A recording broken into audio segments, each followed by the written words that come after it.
us about the scandal of God's presence. Everybody say scandal. The scandal of God's presence. Don't look at me, look at the text. Verse 7, he says, where can I go from your spirit? Or where can I flee from your presence? Y'all don't really understand the text. Literally, the psalmist says, I can't hide from you. I'm glad you're there, but I wish you wouldn't go everywhere. See, I need about 2, 4, 5 real folk to help me right here, because there have been some places I've taken God that I ain't necessarily proud that he was there for. Lord have mercy.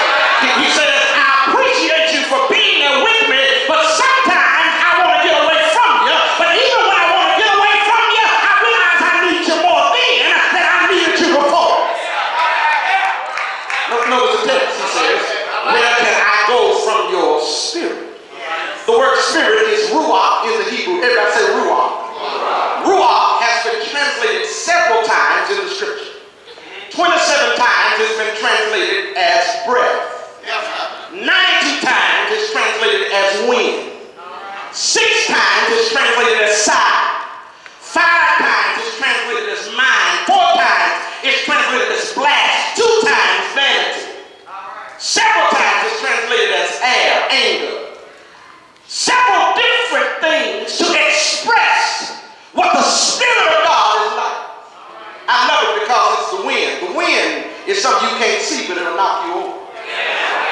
That's how God is. He'll sneak up on you. Is anybody here know what I'm talking about?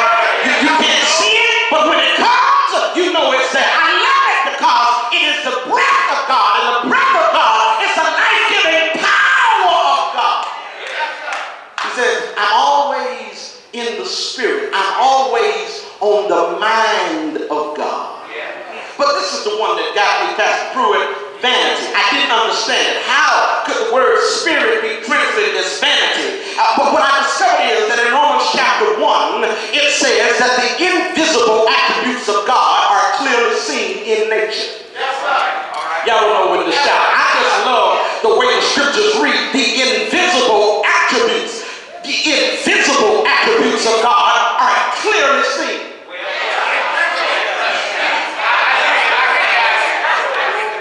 Nature reveals who God is. Lord have mercy. The invisible attributes of God are clearly seen. So when the word spirit is translated vanity, it helps us to understand that God puts a piece of himself in everything. Lord have mercy. Lord have mercy. Let me see if I can preach it where you can reach it tonight. That's how the criminal got caught, because he broke in the house, thought he got away, but he left his fingerprint. Vanity. The rapist thought he got away because he didn't see his face, but he left his DNA. Vanity. You can even be mad at your mother and your father, but when you look in the mirror, you look just like them. Vanity. You see God everywhere. In other words, you can't get away from him. His presence is everywhere. He said, I can't get away from your presence. I can't get out of your spirit. You're everywhere. Everywhere I go. When I try to get away from you, I can't get away from you. I guess I'm the only one that's ever been in a place that I shouldn't have been, and the Spirit of God was there with me telling me, go home. Lord have mercy. Some of you don't realize that when God is trying to grow you, that's why you're going to sleep in the club. You used to the club all night long, but now you're getting too old to hang in there. That's God trying to tell you, you know better. I wish I had some company in here. You can't even get high no more like you used to, because the Spirit of God is telling you, I'm there with you. You can't even get drunk like you used to, because God has said it's time for you to move forward. I'm going to preach it how y'all ain't got to help me. The text says, I really want, it's a scandal because I really want to get away from you, but I'm glad you're there. He says, where can I go from your spirit? Where can I go from your presence? The word presence is the face of God. God's eye is always on us. Everywhere we go, God's eye is there. He saw what you did. As a matter of fact, not only did he see what you did, but he saw what you thought before you did. Lord have mercy. Let me see. I'm gonna it's possible tonight because what I love about it is I was at Alabama A&M University my sophomore year, first year, freshman year, didn't go to no parties, no clubs. I was a preacher. I'm a preacher. Been preaching since I was 9 years old. Can't go to no club, no party. But my sophomore year, I made up my mind, preacher, now I'm going out this homecoming.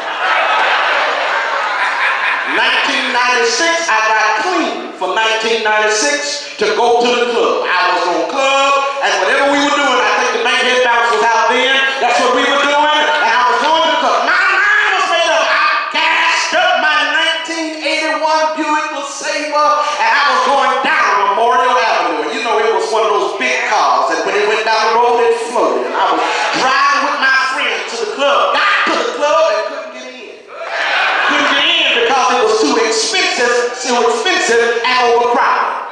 Second club, too expensive and overcrowded. Third club, more expensive and overcrowded. Finally, we just went back up on the hill. Alabama A&M is on the hill. Sat in the yard on the hood of the Buick. Drunk Kool-Aid and laughed all night. But the next morning when I woke up, there was news. That in the first club, there was shooting. In the second club, a girl got her throat cut in the middle of the dance floor. The third club, somebody was shot and killed. And I didn't want God to be there, but I'm glad he went before I got there. Is there anybody here that can thank God for the roadblocks in your life when his presence was there, when you didn't want him there?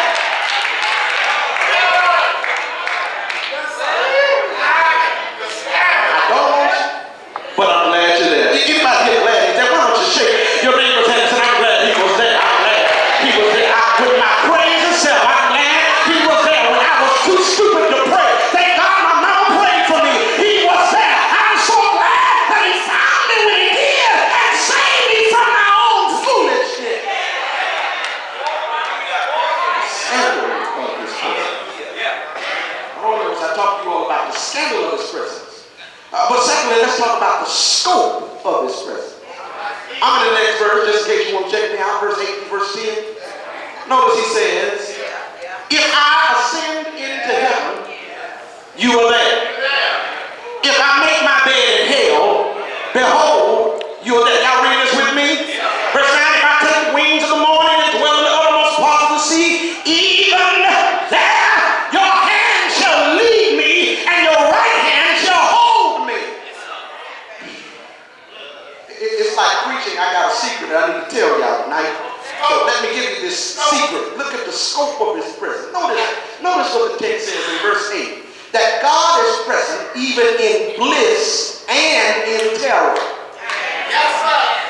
Y'all not looking at the text. Verse 18 says, if I ascend to heaven where you live, I expect you to be there. He says, but if I make my bed in hell, look, the word behold means look, you're there too.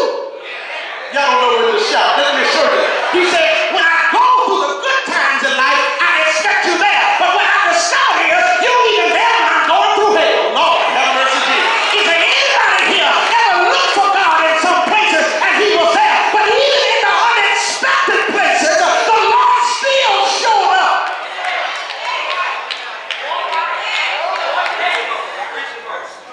He says, if I ascend to heaven, where you live, I'm looking for you. But look at verse 8. He says, if I make my bed in hell, the word behold, it's like he's shocked. Anybody ever showed up on somebody that wasn't expecting you to come? Lord have mercy. It was like he was on Cheetos and all of a sudden he showed up out of nowhere. I wish I had somebody in here. But is there anybody here that was going through hell and you're glad he showed up out of nowhere? In other words, the scope of God's presence is he's there in the good times and he's there in the bad times. You know how people tell you how people do thick and thin, but when things get thick, they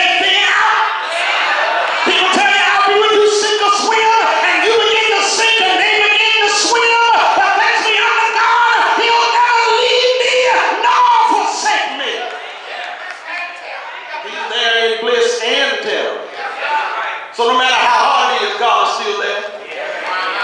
Lord have mercy. He says it's bliss and terror. But then notice not only is the scope of his presence bliss and terror, but verse 9, he says it's in the unlikely and the uncharted. Notice the text. He says that I take the wings of the morning. In the Hebrew, it literally translates, if I move at the speed of light. That's unlikely. And he says in verse